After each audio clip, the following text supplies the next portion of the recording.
This conference will now be recorded. Окей.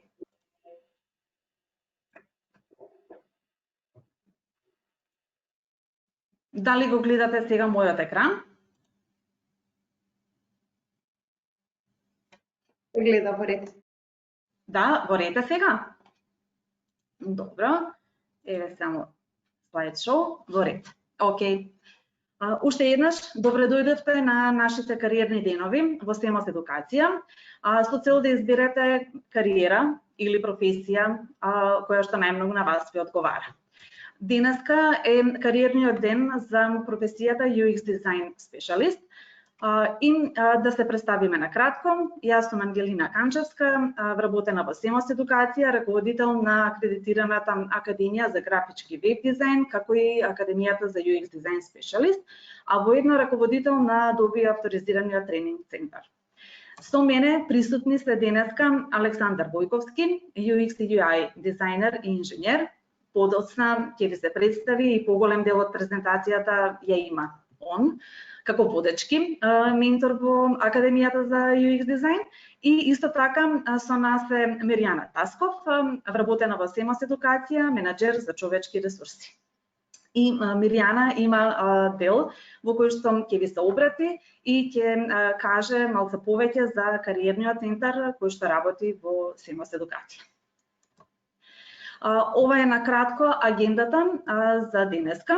Најпрво ќе презентирам кои сме ние, тоест која е СЕМОС Едукација, понатаму ќе го дадеме презентерскиот дел на Александар Војковски, малку повеќе за професијата UX Design Specialist, малку историја, новиот концепт да ни го раскаже, насочен кон корисникот, каде работат UX дизајнерите, која е нивната улога во тимот и задачите, кои се работните позиции како UX дизајнери и која е поверувачката на пазарот.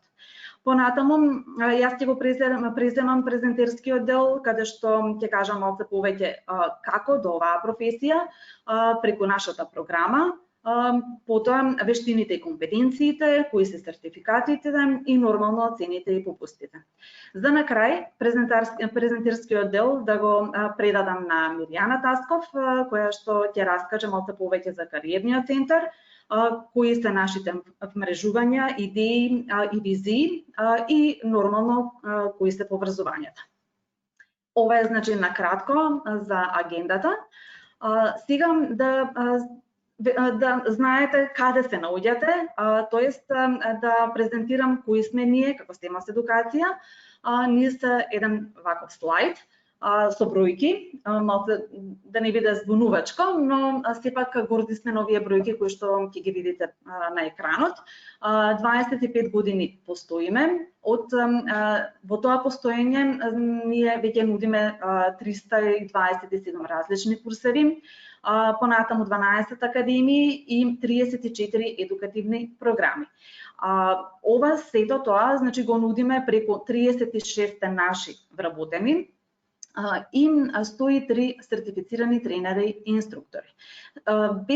Не можеме, нормално и без нашите ресурси, а тоа се 15 целосно опремени училници, full во моментов, и 15 виртуелни училници, за кои што секако имаме лиценца за работа.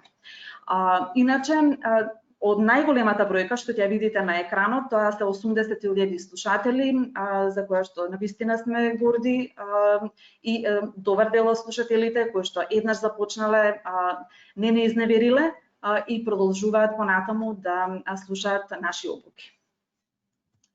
Понатаму, од официјалните обуки во интерес на времето, јас само ќе ги наведам нашите вендори со кои што соработуваме и имаме лиценца за работа. Тоа се Microsoft, Oracle, ISTQB, Cisco, AWS, EC Council, VMware, Python, Unity, Autodesk, Adobe и Agile Scrum. Се надевам дека можеби дел од нив ги знаете. Доколку имате некој дополнителен интерес за овие вендори или за овие обуки од вендорите, слободно можете да ни се обратите.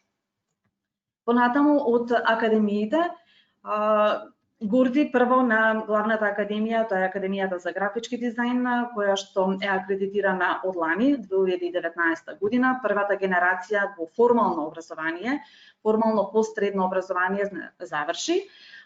И понатаму, значи, и во иднина сега, значи од септември ја чекаме новата генерација.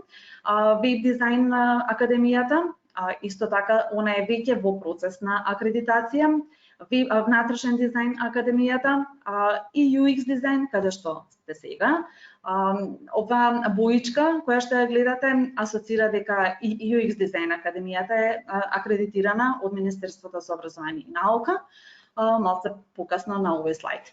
Понатаму другите академии кои ги нудиме, тоа е Artificial Intelligence, Game Development, Virtual Reality, JavaScript, Software Tester, WordPress академија, IT академијата за средношколци малце поразлична, нели, од академиите за возрастни, HR академијата и академијата за дигитален маркетинг. Што тоа значи акредитација, да се добие од Министерството за образование и наука?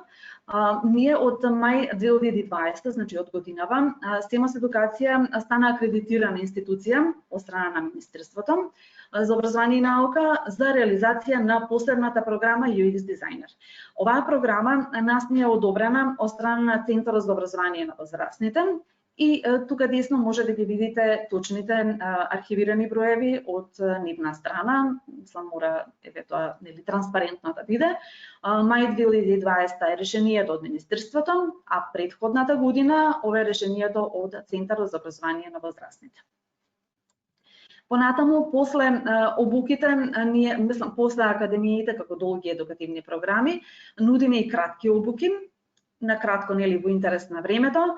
Тука се MS Office, детските курсеви, Linux, HTML, CSS, Android, iOS, UX дизајн, исто кратка обука има, во која што и денеска повторно ќе ви кажеме зашто станува збор.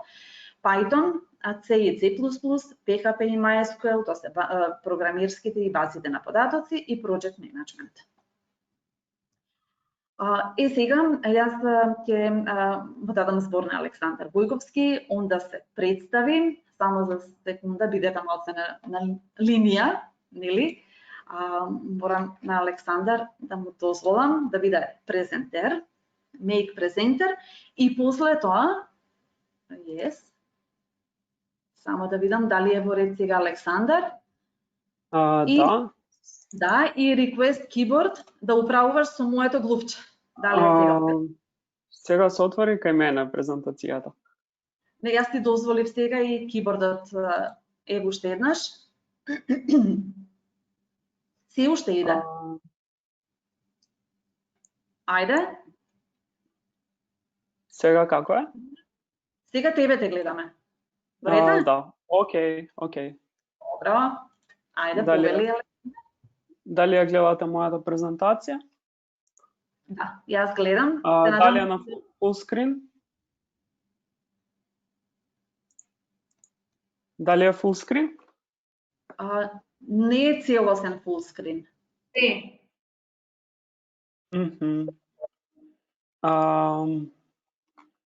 Не знам како да го направиме. Горете, се гледа. Се гледа. Горете вака? Окей. Да. Еве јас само ќе го исклучам микрофонот, а камерите, ај.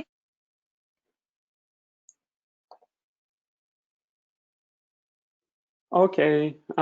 Здраво уште еднаш од мене.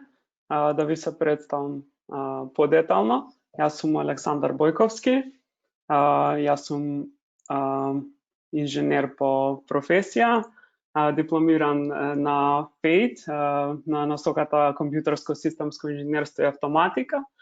Меѓутоа, по завршување на факултетот се интересирав за да продолжам да се обучувам понатаму. И тогаш имаше некои конкурси за стипендии, како што има секоја година. И одлучив да аплицирам на повеќе места за да продолжам со нешто плюс. Зашто мислев дека не ми е доволно образованието само како инженер и сакав да учам уште, а не сакав да одам веднаш на постдипломски студии. И тоа ме донесе во контакт со СЕМОС, добив стипендија за систем администратор и почнав со обуките како систем администратор. После тоа добив стипендија за дизајн и тогаш паралелно имав две професии и плюс мојата главна трета професија како инженер. Меѓутоа, тоа што прво го почнав како како работна позиција беше систем администратор. И секогаш бев заинтересиран за таа област, дома секогаш инсталирав софтвер, инсталирав оперативни системи, пробував најразлични апликации, инсталирав се и се што можеше да се најде во тој период. Немаше толку добар интернет, најчесто целата работа одеше преку CD-а, снимање, режање CD-а, купување од некои специјализирани продавници. После имаше списања некои за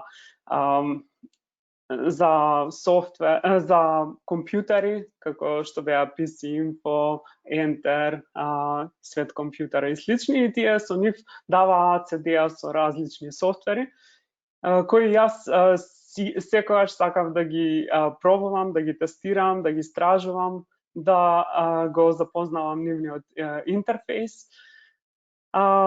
И во меѓувреме, додека работев како систем администратор и додека паралелно посетував Академија за дизајн, добив шанса да ме викнаа во една маркетинг агенција да работам како дизајнер, бидејќи мојата работа како систем администратор беше на пола работно време и на повик, имав можност истото да го искористам останатото време за академијата и плюс за уште една професија како UX дизајнер во маркетинг агенција. И тогаш навистина не знаев што сакам. Дали повеќе сакам да бидам систем администратор или повеќе сакам да бидам UX дизајнер. И дојде момент кога морав да одлучам, кога морав да се откажам од нешто за да се префрлам на нешто друго. Во мојата ситуација одлуката не беше премногу комплицирана, заради тоа што во UX пронајдов нешто што ги поврзува сите области во кои што сум специјализиран. Така што во UX не само што ја поврзав мојата инженерска страна, туку го поврзав и искуството што го имам со апликации, со најразлични софтвери, и сето тоа ме стави во позиција да бидам креатор на нешто што е блиску со двете, односно трите области. Видов дека како систем администратор се движи кон клауд, се движи кон некој вид на сервис кој што се дава и се купува од страна на фирмите. Од друга страна, пак UX дизајнот е нешто што е многу просперитетно и кое што ми дава поголема слобода да креирам нешто од нула. Сега ќе толку беше за мене, сега ќе продолжам за тоа што ќе слушнете следно. Ќе зборуваме за тоа што е UX дизајн. Да? Александар, ај пробај уште еднаш фул скрин. Не се прави фул скрин на екранот? Ева, ама се паузира. Добро, во ред. Во ред, ќе продолжиме. Најверојатно затоа што добивме, мислам, дадов презентерска улога. Океј, продолжи си ти. Океј. технички проблеми. Малце конфузен интерфейсот. Океј, ќе треба тоа некој друг дизајнер да се погрижи за тоа. Зашто ќе зборуваме денес? Што е тоа UX дизајн?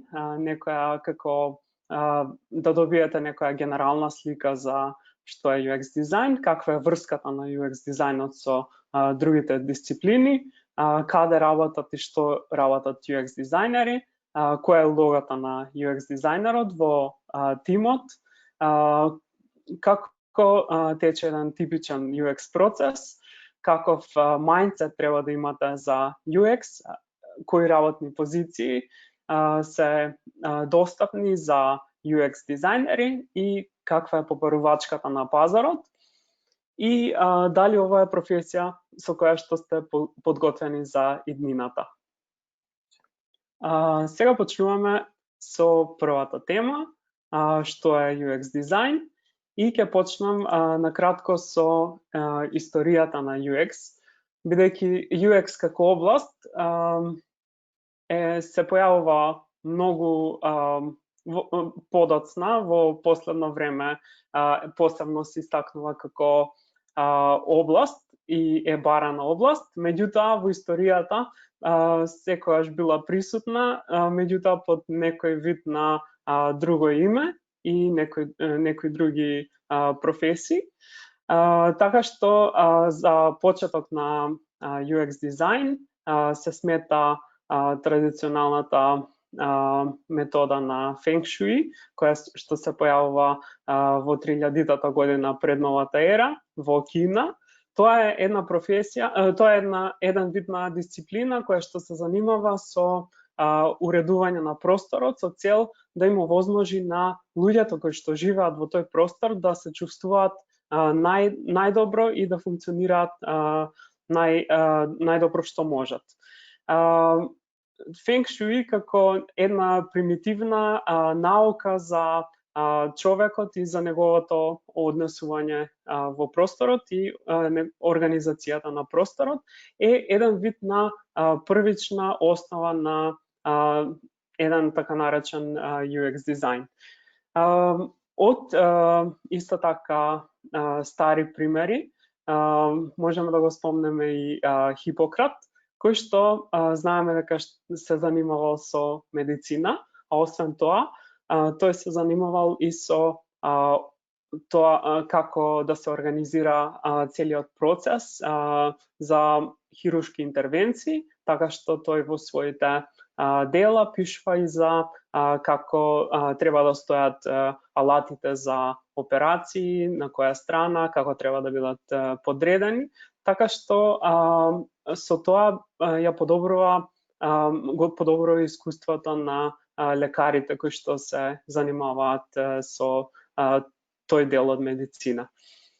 Исто така го знаеме Леонардо да Винчи, кој што е познат не само по своите слики, туку е познат и по своите иновации, своите скици, прототипите, а посебно се интересира и го истражува човекот во еден контекст кој што е необичен. Тој всушност сака да направи човекот да лета.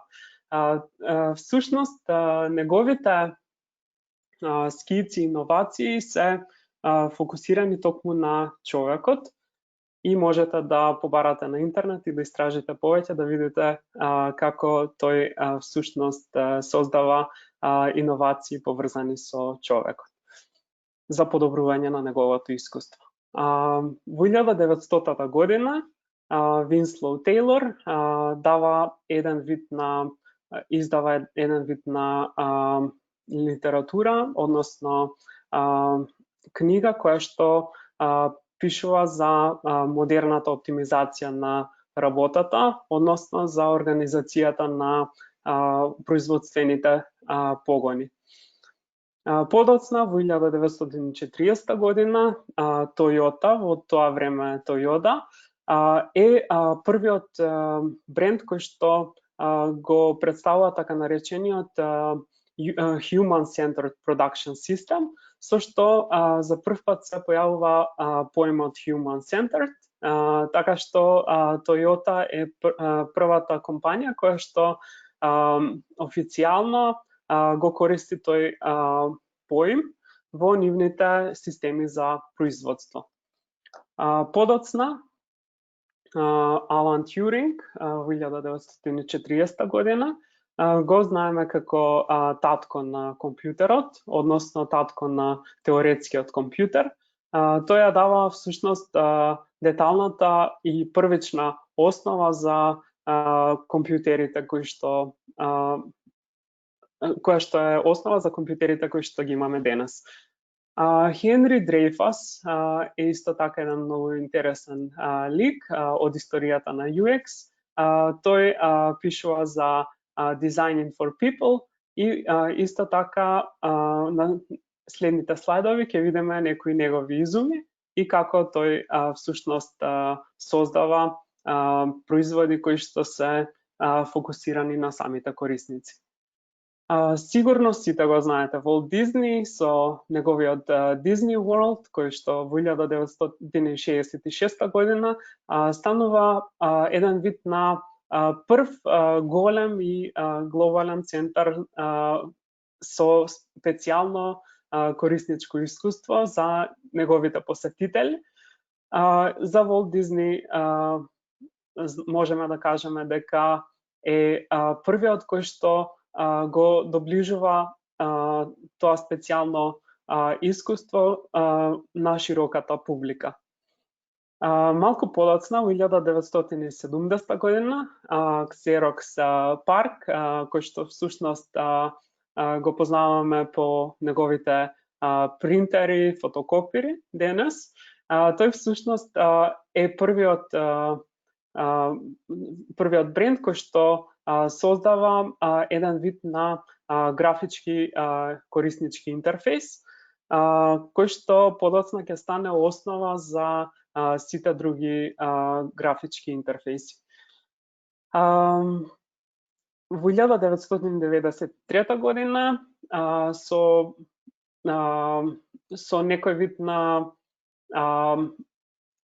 зголемување на достапноста на интернетот на пошироката јавност, се појавува и првиот веб прелистувач, наречен Mosaic, кој што од сликичката можеме да видиме дека всушност поради ограничувањата од технологијата во тоа време, слабите компјутери, малата меморија и исто така ниската моќност на самите уреди, ние всушност имаме еден вид на интерфейс кој што е базиран на текст. Меѓутоа, подоцна, знаеме дека со зголемување со развојот на технологијата и со развојот на брзината на интернетот, на самите уреди, стануваат достапни интерфейсите во еден поинаков формат.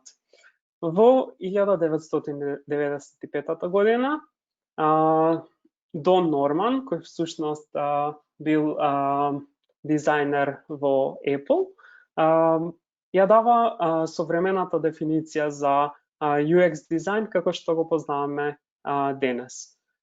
Тој се смета за татко на современиот UX дизајн и заедно со неговиот пријател Нилсен ја имаат групата Норман и Нилсен груп, која што всушност ги дава сите стандарди за современиот UX дизајн.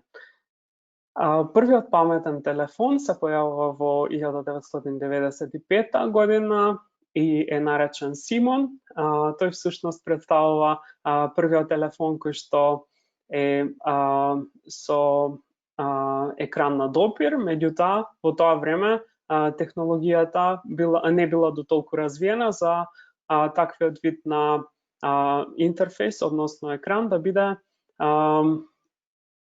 во боја и привлечен за корисниците, а во исто време бил и многу скап за изведба. Револуцијата во UX се случува со појавата на првиот iPhone во 2007 година, каде што Apple всушност на еден поинаков начин успела да донесе едно ново корисничко искуство за глобалната публика. И мислам дека понатаму знаеме што се случува во овој дел од историјата на UX. Ова се неколку изуми на Хенри Дрейфус. Ова е радио кое што е дизајнирано од негова страна и е наменето за домашни корисници. Ова е телефон кој што Дрейфус го дизајнира за кралицата. Ова е една Polaroid камера која што исто така е продукт на Хенри Дрейфус.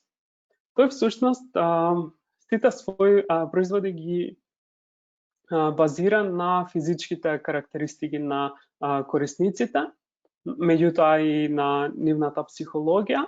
Тој многу се занимава со ергономијата на човековото тело. На оваа слика може да видиме некои скици за поставеноста на човечкото тело во однос на уредите кои што се користат од негова страна. Тука имаме скица на маж и на жена кои што се поставени во однос на уредите кои што ги користат. Тука е мониторот, тастатурата, столчето, масата и сите останати елементи, сите агли под кои може да се користи и тој всушност ја ги прави производите да бидат функционални во контекст и во однос на самото тело. Тој врши најразлични мерења, проценки, мерење на должината на прстите, на ноктите, аголот кој што може да го заземе прстот во однос на некој предмет и слично. Тој всушност многу се фокусиран на самата физиономија на човековото тело со многу детални анализи со цел да произведе производи кои што ќе одговараат совршено со карактеристиките на човековото тело. Тоа е еден вид на првична форма на user experience, меѓутоа отсликана во една поинаква форма на дизајн на производ, односно дизајн на еден физички производ. Меѓутоа, кога збориме за UX, тука мора да го спомнеме и brand experience, кој што е еден поинаков формат на user experience, кој всушност го користат големите брендови. Најдобар пример за тоа е Coca-Cola, кој што всушност од еден обичен пијалок со шеќер создава бренд и цело корисничко искуство кое што ги држи корисниците како нивни верни потрошувачи. Целото искуство кое што го креираат е поврзано со позитивни чувства на среќа, чувство на радост, на семејство, на близина, пријатели, празници. И всушност тие преку својата UX стратегија пристапуваат на корисниците на еден поинаков емотивен начин и успеваат да го издигнат нивниот производ на едно поинакво ниво. Меѓутоа, со текот на времето, односно во времето во кое што функционираме денес, ние всушност преминуваме во еден поинаков контекст за кој што ќе ви спомнам подоцна. А исто така, тука треба да го спомнеме и user-centric design, односно user-centered design, кој што всушност е нешто кое што во прв план секогаш ги става корисниците. Сега ќе ви покажам некои примери за тоа што всушност значи user-centric design. Сигурно може би некои од вас сте виделе оваа слика или некоја слична, кружеше по интернет. Значи, тоа што го правиме како дизајнери секогаш треба да има врска со тоа што го бараат нашите корисници. Во конкретниот пример гледаме дека дизајнерот патеката е направил да биде како патеката лево, меѓутоа корисниците ја бараат патеката што е десно. Доколку би се анализирале корисниците пред да биде направена првата патека, што е лево, тогаш не би се случувала ваква ситуација. Поради тоа, секогаш корисниците треба прво да ги запознаеме и да дознаеме што тие бараат и што најдобро ќе функционира кај нив. Исто така, тука и примерот за далечински управувач, кој што најчесто е многу сложен и најчесто тие што го користат се луѓе кои што немаат многу искуство со технологијата и на кои што им се потребни само неколку опции. Поради тоа луѓето наоѓаат најразлични начини да го оптимизираат дизајнот и прават ваков вид на хакови, меѓутоа доколку тие што се производители на ваквите уреди биле насочени кон самите корисници, тие самите би обезбедиле контролер, односно далечински управувач, кој што ќе биде соодветен за корисниците. Таков е примерот на Apple, кој што повторно Apple, не знам, немојте да мислите дека го форсирам Apple, меѓутоа има доста добри примери за оптимизација и минимизација на дизајнот. Ова е еден вид на далечински управувач за Apple TV, каде што можеме да видиме само неколку копчиња кои што имаат целата функционалност. Новиот контекст во кој што зборуваме денес како контекст на UX дизајн, всушност е дизајн за дигитални уреди со екрани, што всушност ќе биде контекстот во кој што се работи на оваа академија. Значи, ќе дизајнираме апликации, веб страници за најразлични уреди, уреди со монитор, со тачскрин, ќе дизајнираме за мобилни телефони, ќе дизајнираме за таблети. Меѓутоа, тука треба да го спомнеме и дизајнот за аудио интерфейс, кои што всушност представуваат еден вид на иднина за оваа индустрија и кои што всушност ваквиот дизајн со помош на гласот на корисниците е интегриран во самата апликација XD и ќе може да ги користиме таквите гласовни команди таму.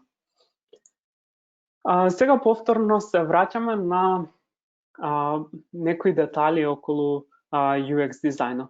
Тоа што најчесто луѓето го гледаат како UX дизајн и кога првпат ги прашаме што всушност е UX дизајн, тие всушност ја гледаат површината на тој дизајн, односно визуелниот UI дизајн, кој што всушност е само еден вид на слој кој што со кој корисниците имаат контакт. Меѓутоа, доколку погледнеме подлабоко во UX, основата за таквиот вид на интерфейс и визуелен дизајн е многу подлабока од само дизајн.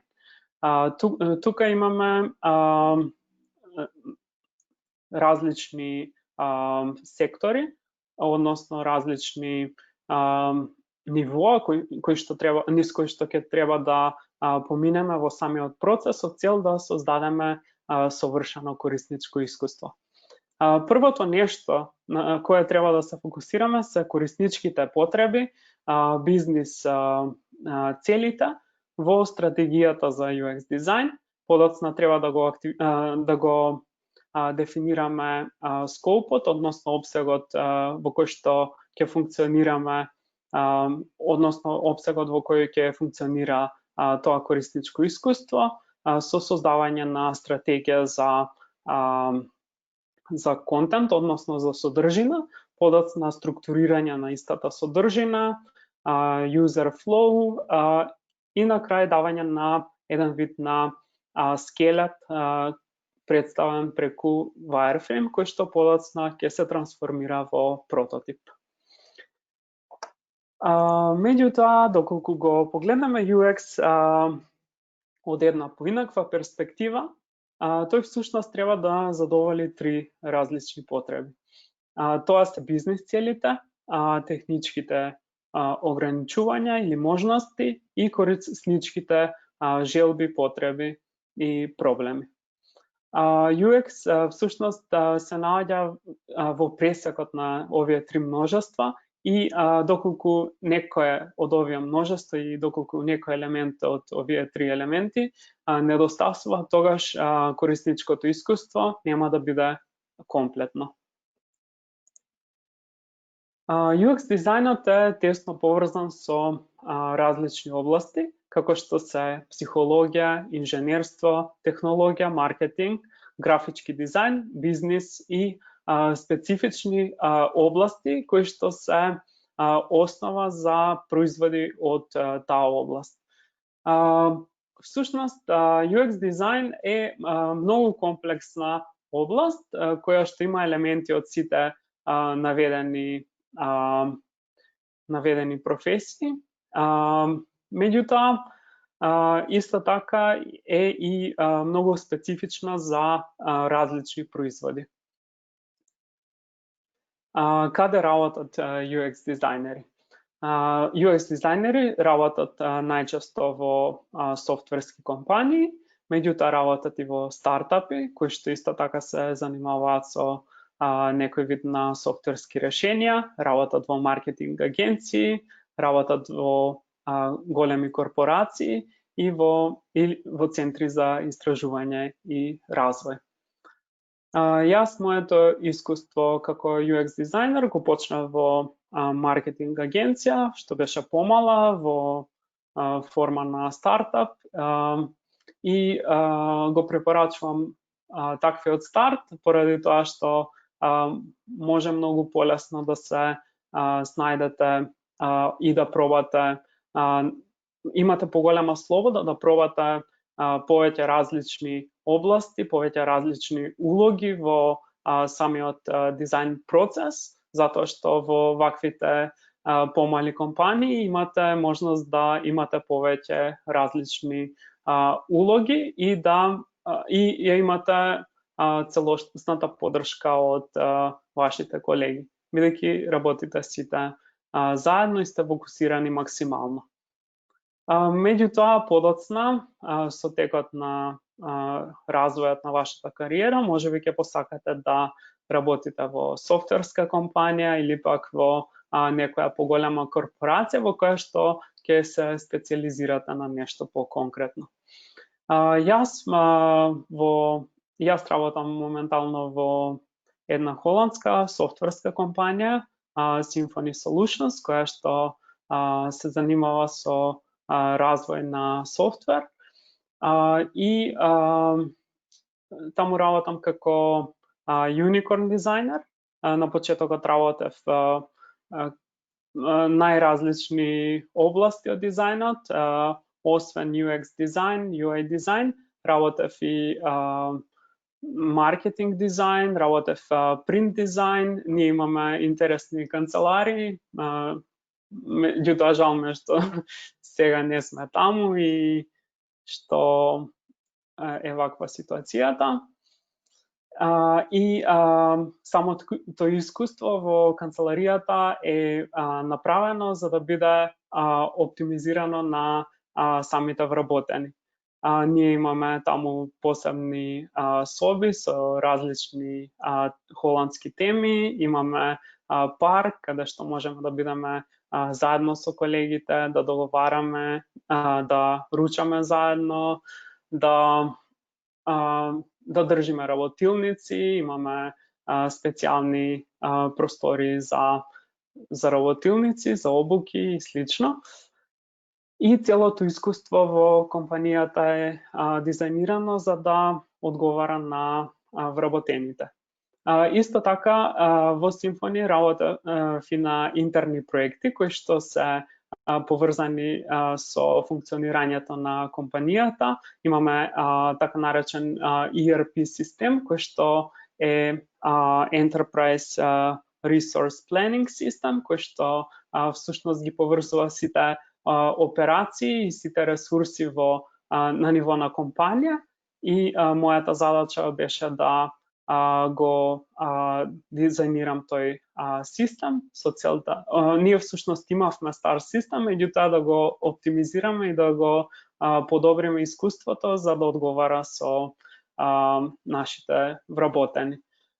Исто така работев на еден проект за дизајн на материјал кој што односно дизајн на интерфейс со кој што би се аплодирал материјал на еден холограм кој што го имаме во канцеларијата во Украина.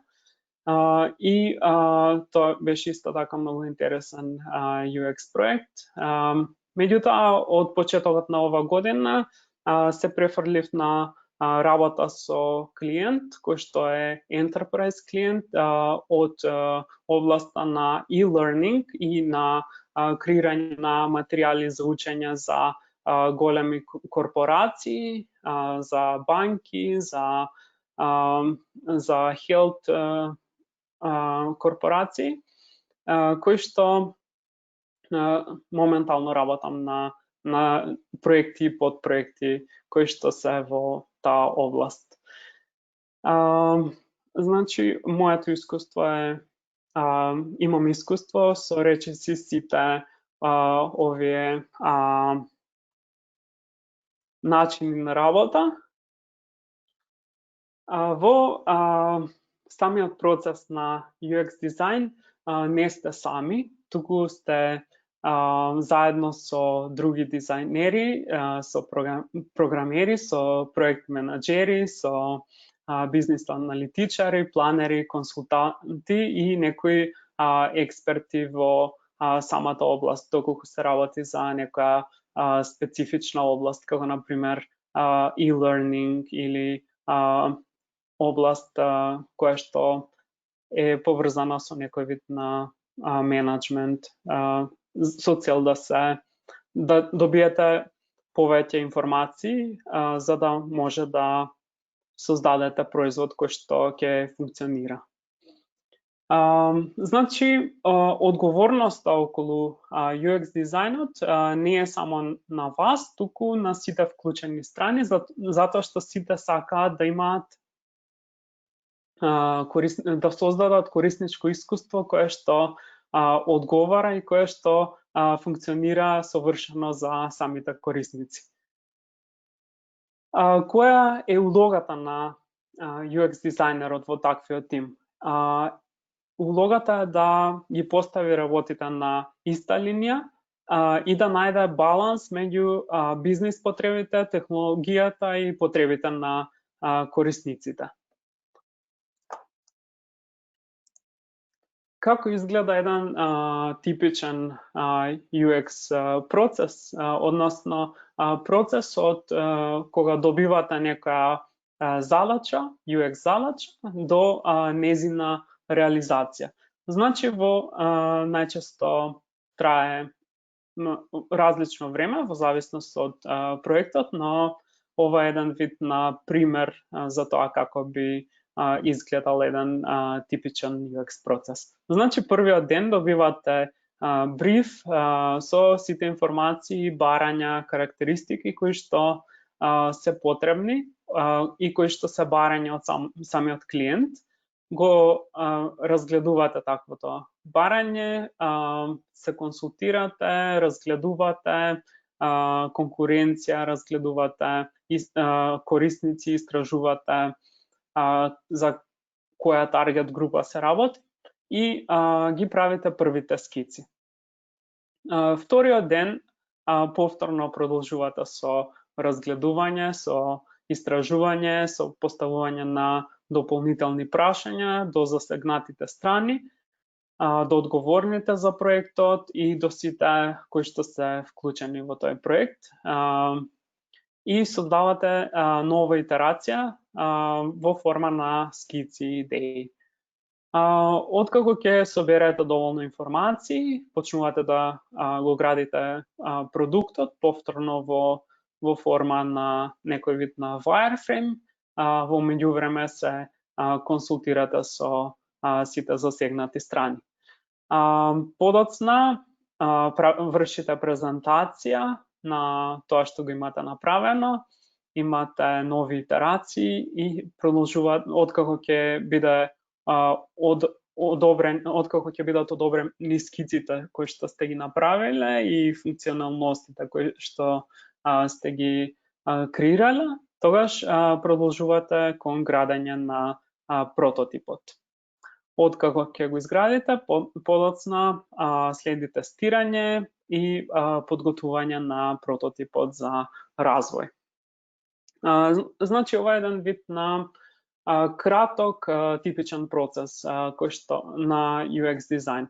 Меѓутоа, тука може да користиме најразлични техники и најразлични методологии и фреймворци.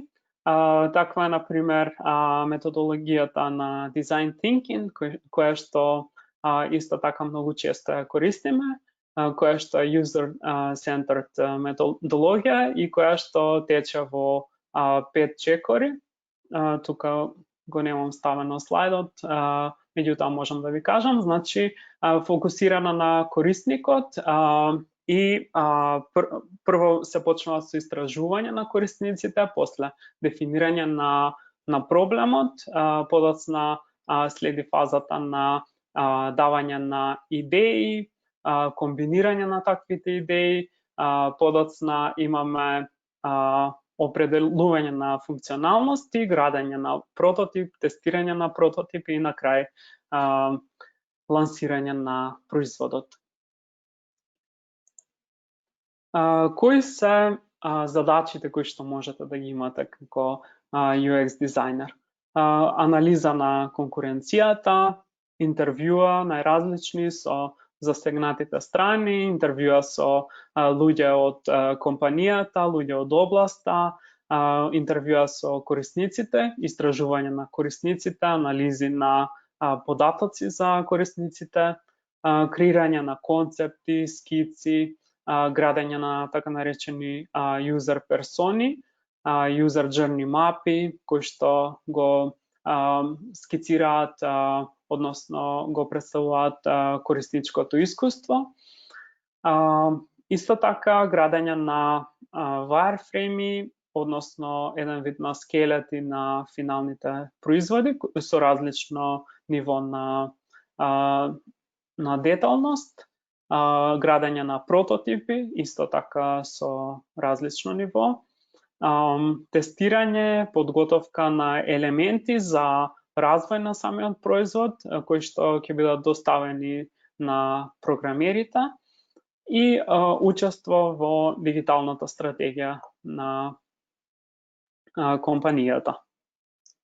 За да бидете UX дизајнери, треба да имате user-centric mindset, односно секогаш да го имате корисникот на прво место и да креирате продукт кој што е насочен кон тој корисник и корисникот да биде секогаш во фокус.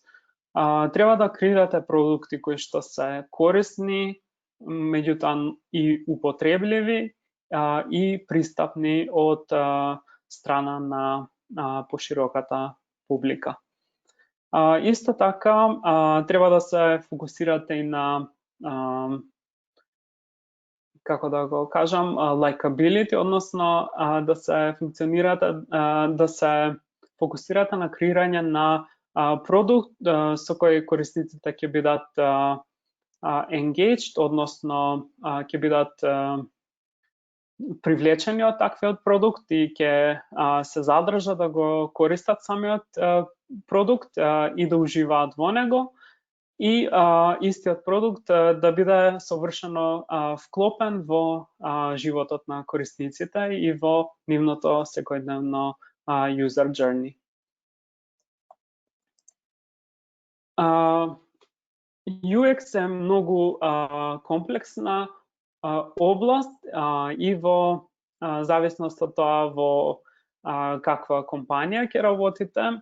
Исто така имаме најразлични поделби и специализации во ова област, така што UX дизајнери некогаш работат во област која што не мора да биде визуелна и не мора да биде како графички, визуелен дизајн на самиот интерфейс, туку UX дизајнер може да работи во позиција, например, на UX copywriter, кој што ќе создава стратегија и ќе пишува текстови и содржини за кои што би се користеле во самите интерфейси, UX strategist, кој што ќе биде одговорен за стратегијата на развој на корисничкото искуство, UX Product Manager, кој што ќе биде одговорен за менаџирање на тимот на UX дизајнери, UX Architect, кој што ќе се занимава со архитектурата на самиот производ, архитектура на информации, како би функционирало user flow-то, како би била класифицирани информациите, како би биле распоредени во самиот производ. UX аналист, кој што ќе биде одговорен за правење на анализи поврзани со корисниците, истражување на произлезени од истражувањата на корисниците и групирање, сумирање на резултати од таквите истражувања со цел да се добие подобра слика околу самите корисници. UX Researcher е позиција која што е одговорна за истражување на корисниците, истражување на пазарот, во кој што се присутни корисниците и служи како еден вид на првична основа за понатамошниот развој на производот. UA дизајнер, дизајнер кој што е специализиран за развој на површинскиот user интерфейс, базиран на функционалностите и базиран на претходно дефинираниот скелет на UX. Product дизајнер кој што комбинира повеќе улоги и може да земе повеќе области, например UI дизајн, може да биде исто така и UX архитект или UX researcher во едно. Тоа е како подетална област. Подоцна тука го имаме visual дизајнер кој што се занимава само со површинскиот дел од дизајнот. UX дизајнер, кој што тоа исто така е поопшта позиција која што може да земе улога на другите позиции. Senior UX дизајнер, дизајнер кој што има поголемо искуство со различни области. UX specialist исто така е еден вид на дизајнер со поширока перспектива околу UX областите. Lead UX дизајнер, водечки UX дизајнер кој повеќе се фокусира на овие менаџерски позиции и кој што го води UX тимот. Design Ops менеджер, исто така е еден вид на менеджер кој што ги менаџира сите дизајн операции. UX менеджер, директор и VP е повисоко ниво кое што се занимава со менаџирање на стратегијата, на развој, менаџирање на другите дизајнери и носење на важни одлуки на ниво на целата компанија. И Chief Experience Officer, кој што всушност е C-level UX дизајнер и е заедно во највисоката позиција на компанијата. Сега може да видиме тука некои бројки околу побарувачката на пазарот. Ова е истражување кое што е со извор од Indeed, кој што дава слика околу тоа каква е побарувачката на пазарот за UX дизајн кариери во Америка, во Холандија, во Британија, во Германија, во Шпанија и во Франција. Тука можеме да видиме ориентационо колку работни места се достапни периодов и можеме да забележиме дека од европските земји најмногу перспектива нудат германските компании. Исто така и британските компании. Ова го зборувам да го имате во предвид, затоа што моментално се наоѓаме во период каде што ваквата област може да се работи од дома, затоа што е дигитална и е поврзана со современа област, која што е независна од канцеларии и можеби ќе можете да работите и за некоја странска компанија и да не се лимитирате само на домашниот пазар. Во зависност од земјата и во зависност од левелот на кој што се наоѓате, имате и различни плаќања, односно различно ниво на платата, така што може да видиме дека најмногу платени се во американските компании. Тука средната вредност на платата на годишно ниво е 97.153 американски долари.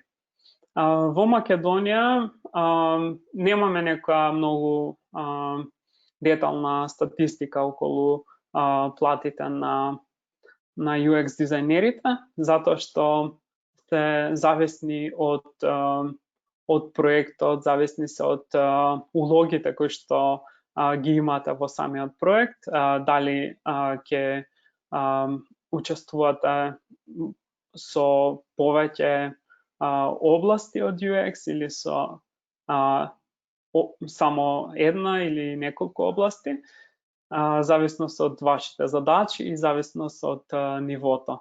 Од истражувањето на ITMK, што беше споделено лани, просечната плата изнесуваше 80.000 денари.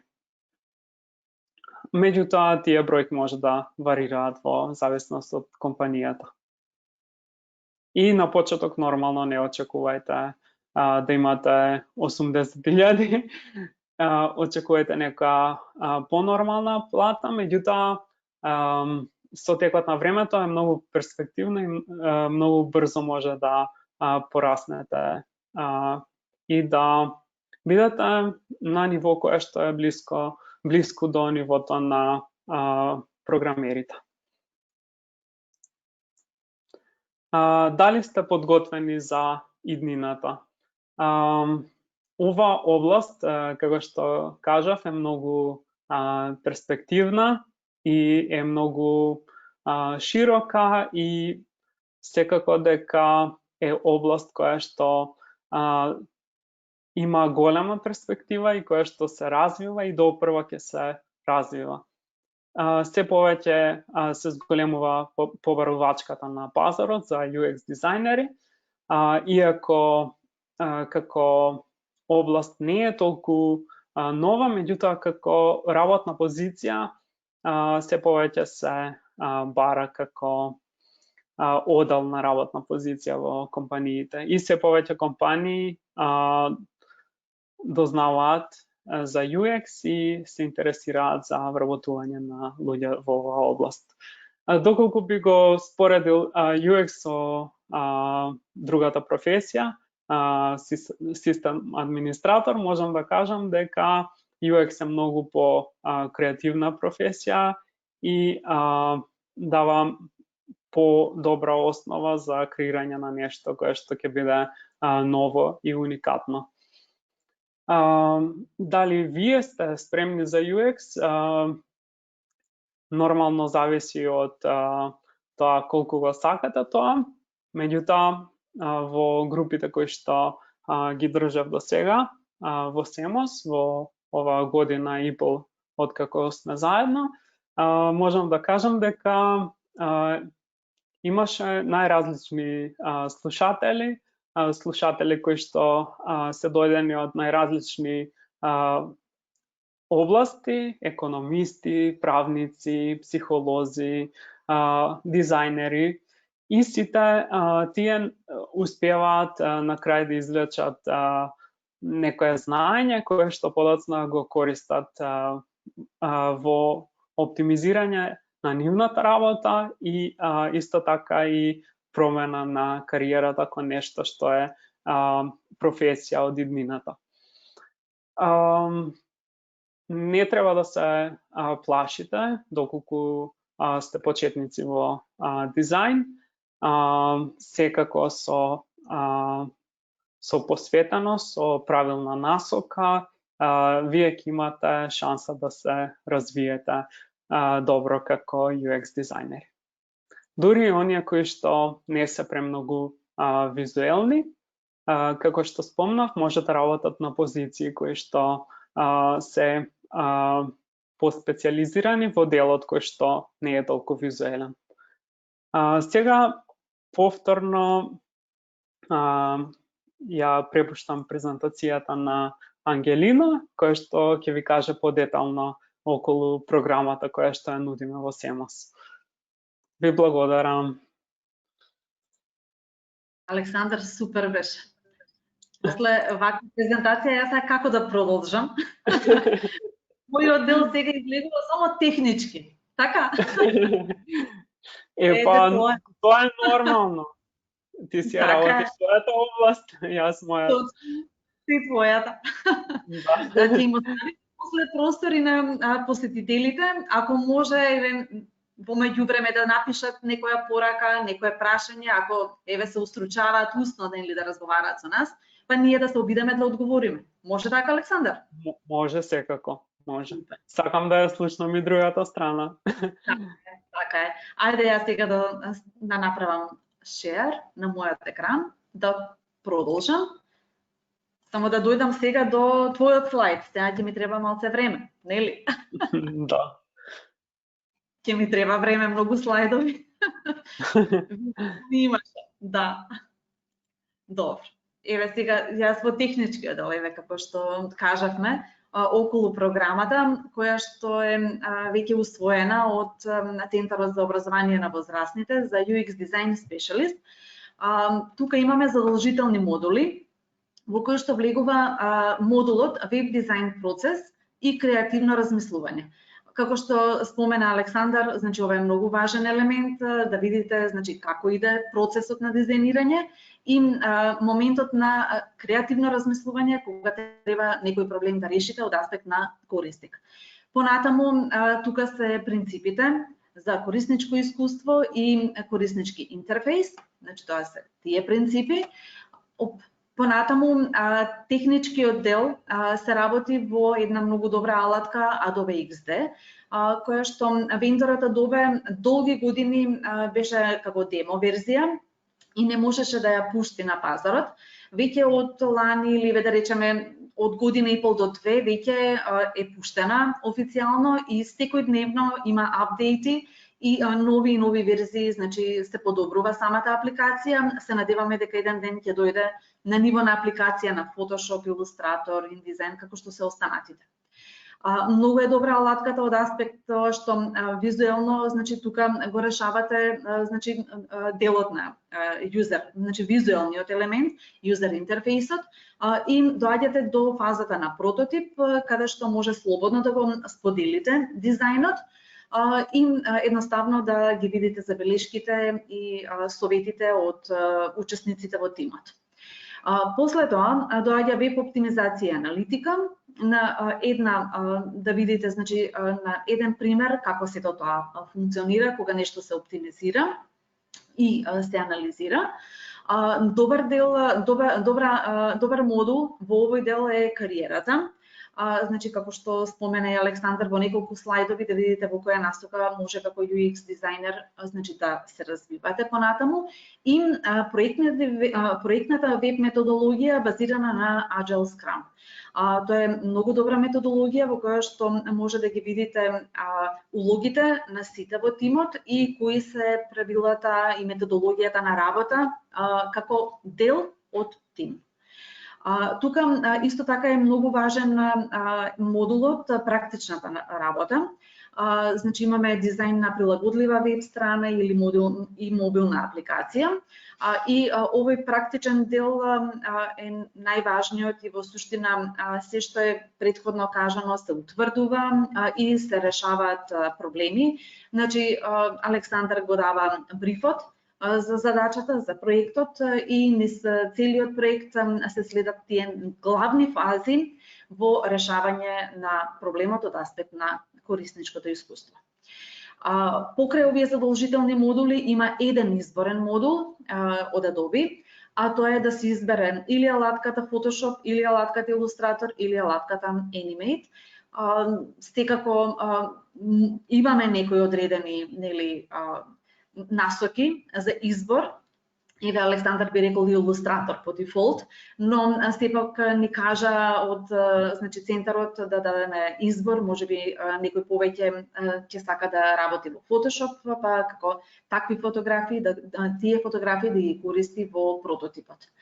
Тоа е околу програмата. Што би можела да кажам околу вештините и компетенциите согласно оваа програма. Значи, вие би биле спремни да креирате стратегија на производ базирано на корисничко искуство, да креирате кориснички приказни, профили и сценарија, да изработувате корисничка мапа за креирање на дизајн, да дефинирате функционалности и интеракција во корисничкиот интерфејс. Јас сега не знам, можеби Александар би се вклучил, бидејќи јас само ги читам вештините и компетенциите. Александар? Да. Може би што отколку јас само да ги прочитам, вака со тебе подобро се доживуваат, нели? Вештините. Ако сакаш да почнеш. Може јас подоцна да ви кажам за процесот со претходната група што го имавме. Добро. Може да го довршиш делот. Добро, супер. Добро, тогаш морам да ги прочитам, нели? Да. До дефинирање на функционалностите и интеракција во кориснички интерфејс, потоа ќе бидете способни да поставувате структура на веб проект, без разлика дали е веб страна или апликација, да визуелно се изразите, да креирате, значи, визуелен приказ на целосно прилагодлива страна или апликација, да изработите прототип и да го тестирате, тоа е многу важно, да поделите дизајн и да вршите евалуација. Значи, го делите во тимот и од сите останати од тимот добивате, значи, фидбек и на тој начин се врши евалуација на проектот. Креирате веб елементи, тоа се тие елементи по избор, кој на кого ќе, значи, афинитетот ќе се придвижи, и на крај, значи, се дефинираат корисничките профили и нивните онлайн навики. Ова е околу вештините и компетенциите согласно програмата. Понатаму, околу сертификатите, со што ќе се стекнете. Сертификатот се добива за UX дизајнер од Министерството за образование и наука и покрај, значи овој сертификат се добива и меѓународен сертификат од Adobe на ниво на Adobe Certified Associate. Вие со полагање на еден од тие изборни предмети, значи еден, реков, изборен предмет, вие полагате испит во нашиот тестинг центар на Certiport и ја добивате го добивате овој сертификат на ниво на Associate. Покрај овој значи сертификат за Associate, кој што сепак е задолжителен во програмата, за да го добиете сертификатот, се малку се враќам назад, во секој модул има и мини тестирање, а посебно во модулот практична настава мора да се изработи проектот. Може и покасно и од искуството Александар што ќе го сподели со нас, проектот си има фази кои што ги контролира и не може да се надмине една фаза, да се отиде веднаш до визуализација, тоест до изработка на визуалното решение. Значи, Александар неколку пати ги враќаше назад, мора прва фаза, втора фаза, трета и на крај визуализацијата. Значи, сертификатот сепак се добива не само за посета на обуката, туку и на положени испити. Понатаму, околу самата цена и попустите на програмата, јас ќе ја кажам првично академијата, се работи за 161 час. Во овие часови вклучени се и тестирањата, така е по програмата од Министерството. Цената во која што е вклучен попуст, попустот е од 15%, 15%, еве тука можам да го покажам. Цената на оваа академија е 72.743. Доколку сте младо лице и до 29 години и аплицирате за ваучер од владата, тогаш за оваа програма владата ќе ви одобри ваучер во износ од 30.000 денари. Значи, 72.743 минус 30.000 денари, вие би доплатиле 42.743 денари. Сега, бидејќи ние имаме веќе кампања, во таа кампања, значи, официјално ви кажуваме дека овој попуст важи до 31.7.2020 и нудиме можност, доколку значи аплицирате за ваучер, да уплатите 30% со цел да го резервирате местото и да се стекнете со овој попуст. Понатаму, ако имате нешто прашања, може покасно да ме прашате. И во вториот дел е обичната обука, тоест тоа е краткиот курс за UX UI дизајн со Adobe XD. Тука има помал фонд на часови, 30, помала е цената, може да ја видите, значи 9.397, тука е вклучен 25% попуст. Од таа цена половина добивате од владата, половина вие плаќате. И од таа половинка што вие ја плаќате, 30% треба да платите за резервација на местото и со тоа значи го добивате попустот. Јас се надевам дека не беше тешка табела со овие сите попусти и проценти. Ако треба нешто, ќе се вратиме назад. Добро, сега околу кариерниот дел, јас сега би сакала да направам Мирјана Тасков, да направам презентер и да си продолжи. Мирјана, тука си? Ајде, ќе направиш скрин, така ќе ни шеруваш. Да, ќе го шерувам јас мојот екран, не е никаков проблем. Само еден момент. Да видиме каде беше презентацијата. Ајде, нека е таја скрин. Дали може да видите? Не. Уште малце нема? Нема, значи... Само малце? Целиот екран не може да ми го шерува. Чекај малце. Ајде уште еднаш пробај, ако не, ќе направиме друга опција. Да. Значи целиот не може, application window не ми дава можност од да изберам презентација од оздола, а горе ми ги дава само отворените тапчиња. Вака, може да... Контрола. Да, кај мене е отворена презентацијата, тебе да ти дадам контрола на маусот. Ајде да видиме сега. Ајде. Уште еднаш треба Ангелина да ја шерне. Ајде, share, ајде уште еднаш. И сега Миријана, ајде give keyboard, send request. Окей. Додалив, добро е сега? Да. Да, треба да е добро. Чека да видам дали може да го сминам. Да. Ево, врти. Ја имаш, контролата ја имаш кај тебе, ајде.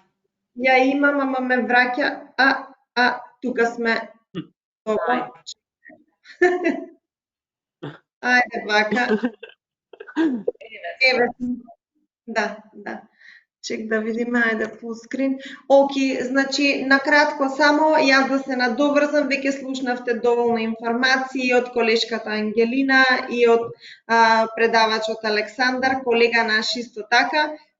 И сега да ви кажеме финално нели која е функцијата на кариерниот центар.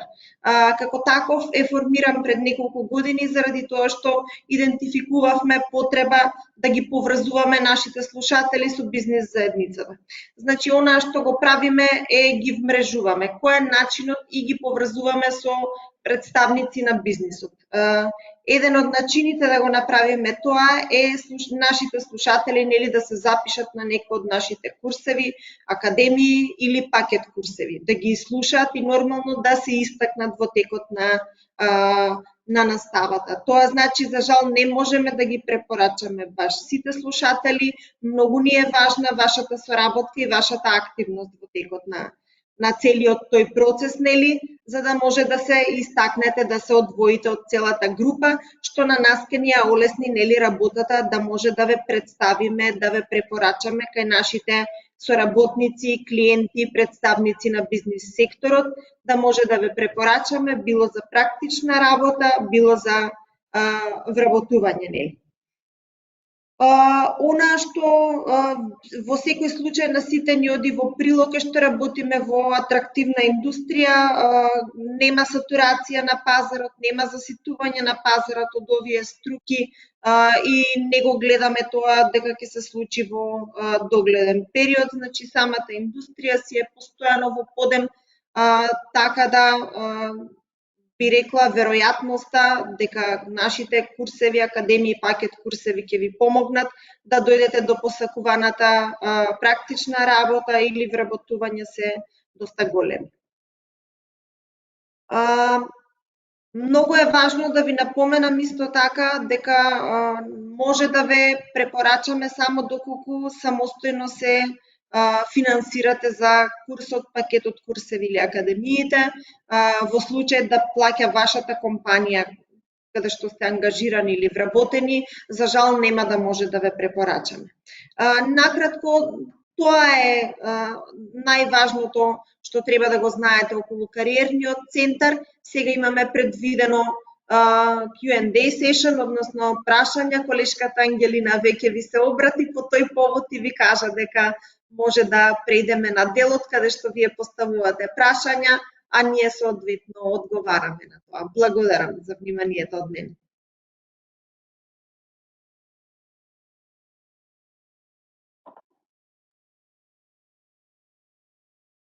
Не те слушаме сега. Добро, се слушаме. Сега во ред е? Да. Дали имаме сега прашања или не? Нема, се уште сме страмежливи. Александар, ајде уште нешто раскажи од искуството твое. Може би ги намиме малку со некој прашање, останатите. Повели. Што да раскажам, моментално имаме група од 33 слушатели кои што завршуваат со обуката за UX Design Specialist. Тие се почнати уште од минатата година и сега привршуваат веќе со проектите. Јас сум им ментор на групата во изработка на тие проекти и ги водам во целиот процес на изработка на проектот.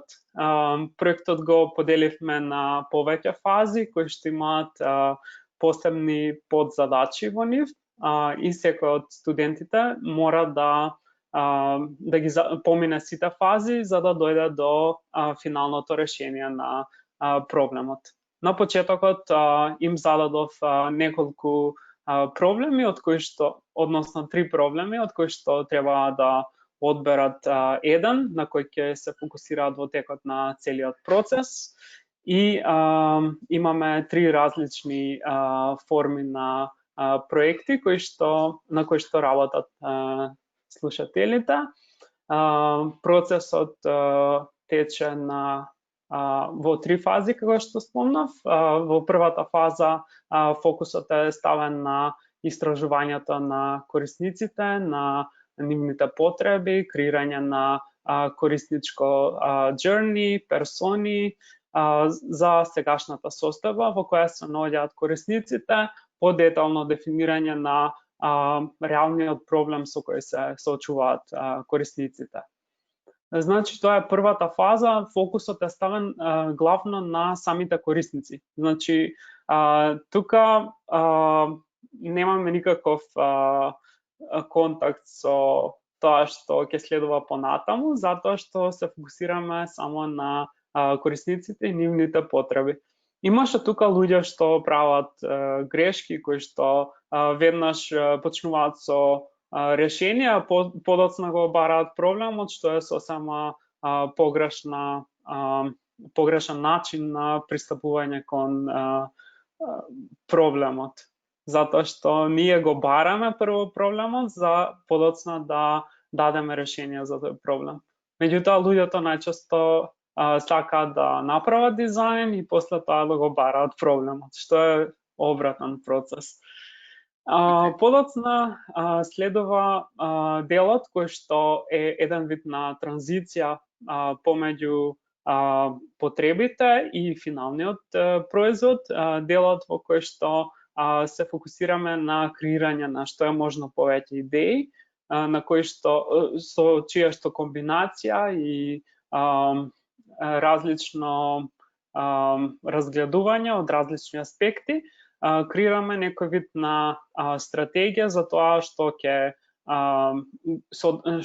се содржи во нашиот финален производ. Тука ги дефинираме функционалностите и подоцна во третата фаза почнуваме да правиме некој вид на скици на самиот крајен производ, го тестираме истиот, креираме прототип во XD, подоцна го тестираме и прототипот, го креираме финалното user journey и на крај визуелниот дизајн и UI дизајн на самиот производ и на крај ќе има како една финална презентација во која што за кратко време ќе треба слушателите да го објаснат процесот низ кој поминале и како дошле до крајното решение и што е крајното решение.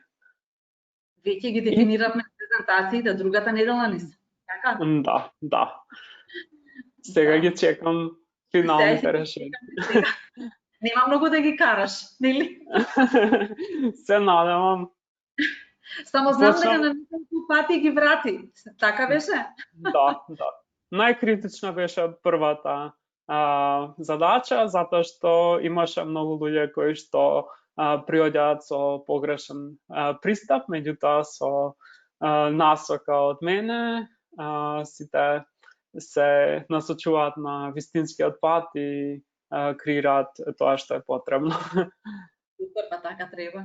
И исто така е многу интересно што консултациите се групни и можете да научите едни од други, не само од вашите грешки, туку и од туѓите грешки, и додека некој презентира и додека некој кажува за своите проблеми, за истражувањата, го покажува тоа што го направил, сите други можат да слушаат критика на истото нешто и да научат нешто ново или да откријат нешто ново што претходно не го размислиле. Супер. Имаме тука некои прашања има како што прашања. гледам. Добре. Добре. Ајде, Тања. Тања има прашање, дали има потреба од знаење од областа на програмирање за работа како UX дизајнер, фронт-енд или слично?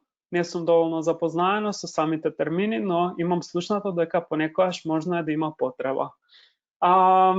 Да, овде може да кажам дека да се вратам повторно на тие UX работни позиции, на UX roles, кои што ги има UX дизајнерот на ниво на самата компанија, може да бидат многу различни.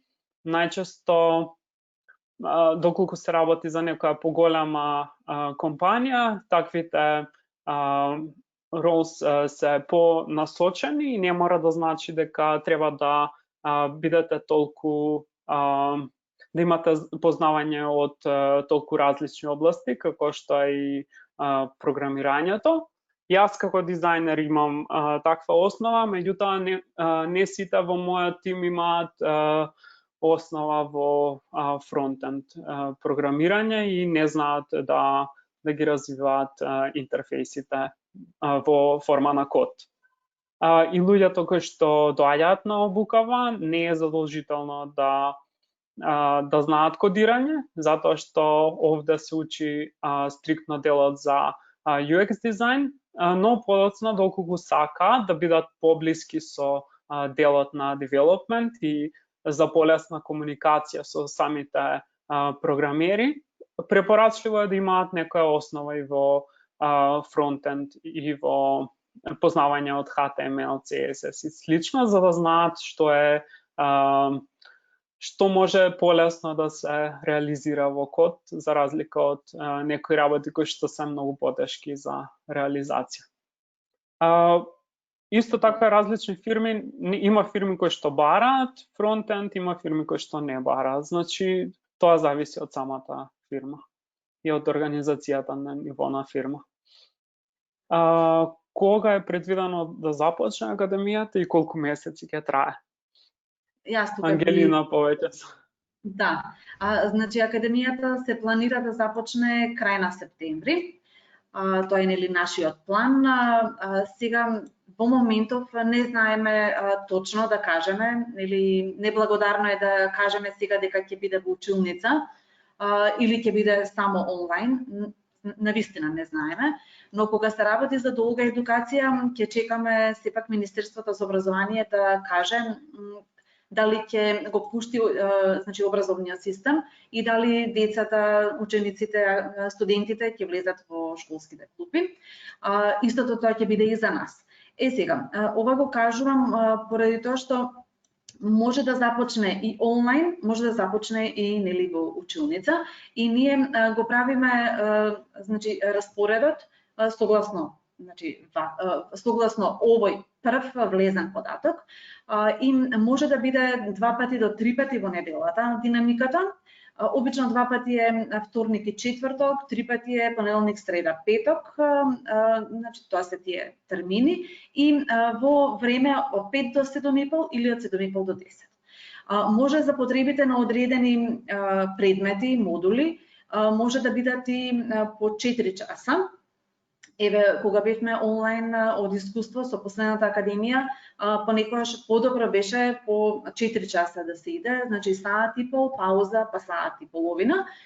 Уште еднаш, поготово кога има консултации, кога има разработка на проект и така натаму, е многу подобро и попрактично. И колку месеци ќе трае?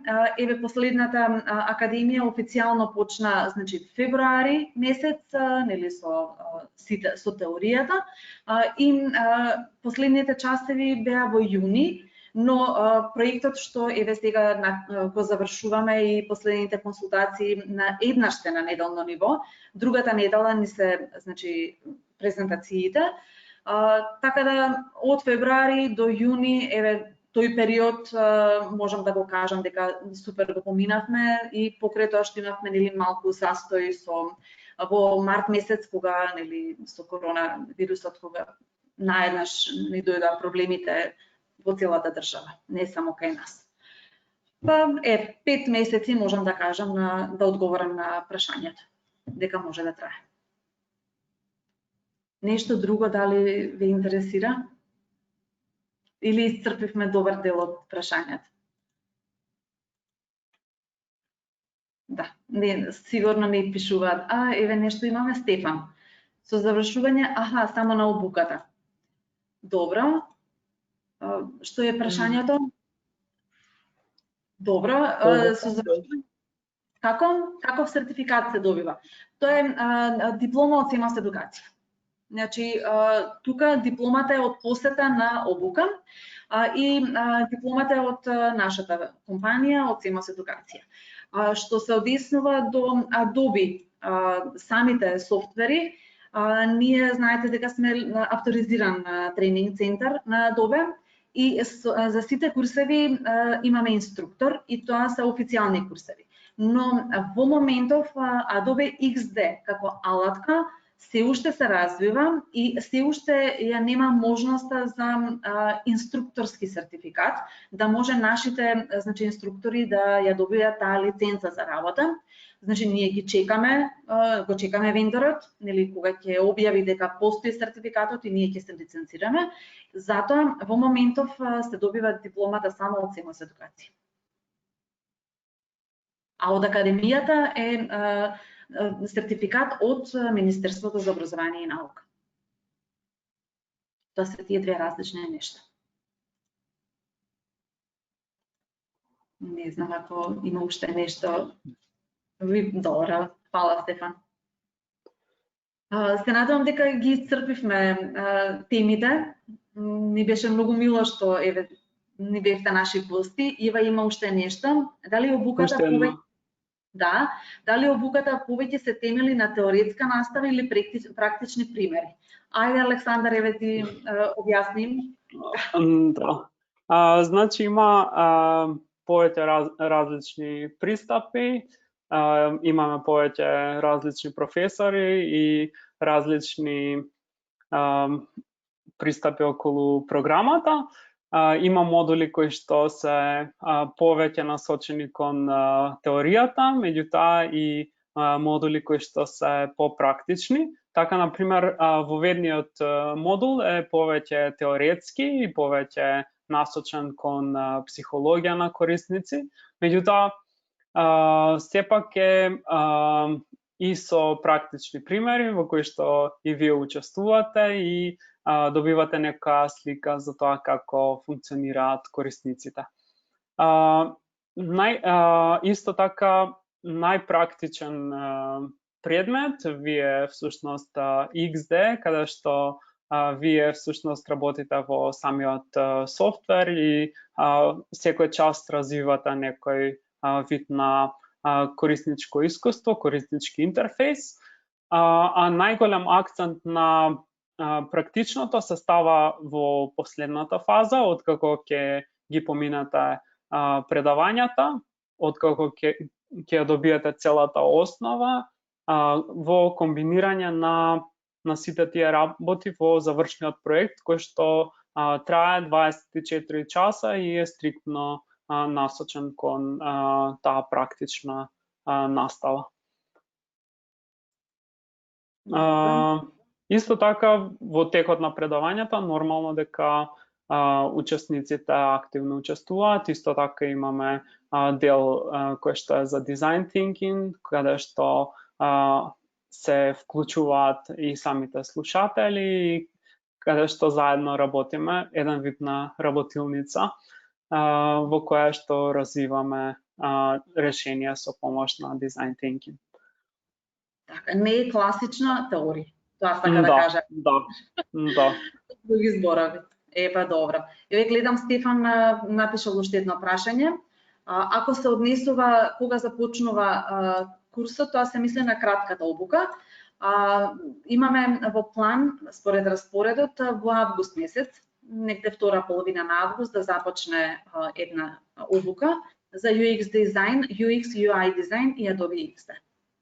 но тоа зависи од нашиот распоред нели на ниво на фирма. Ние обично тие што се заинтересирани ги запишуваме во нашата база на слушатели и кога ќе биде дефиниран распоредот се јавуваме на сите. А академијата се планира да започне крај на септември.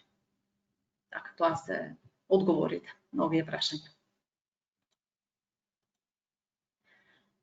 Добро. Еве јас тогаш да се заблагодарам на сите. Елена Маковска, иначе тоа е наша колешка од маркетинг, не следи цело време од преска. Се надевам дека нешто биќе постирала. Не се надевам, сигурна сум. Понатаму поздрав до Габриела, поздрав до Ива, Стефан, Тања и знам дека некои што сега напуштија. Така, Зоран, да, Зоран мораше да се исклучи, Бојан и уште некои. Неколку веќе ги следат. Да, еве Елена. Здраво, Елена. Еве не поздравува. Елена. Да те видиме. Поздрав, Елена. Добро. Океј. Во ред, ако немаме други прашања, еве полека да се одјавуваме. Ви благодариме уште еднаш што присуствувавте на овој отворен ден или кариерен ден за конкретно за професијата UX Design Specialist. Поздрав од мене, од Александар, од Миријана. Благодарам. Поздрав. Фала ви на сите. Поздрав. Чао, чао. Фала. Чао, чао. Чао.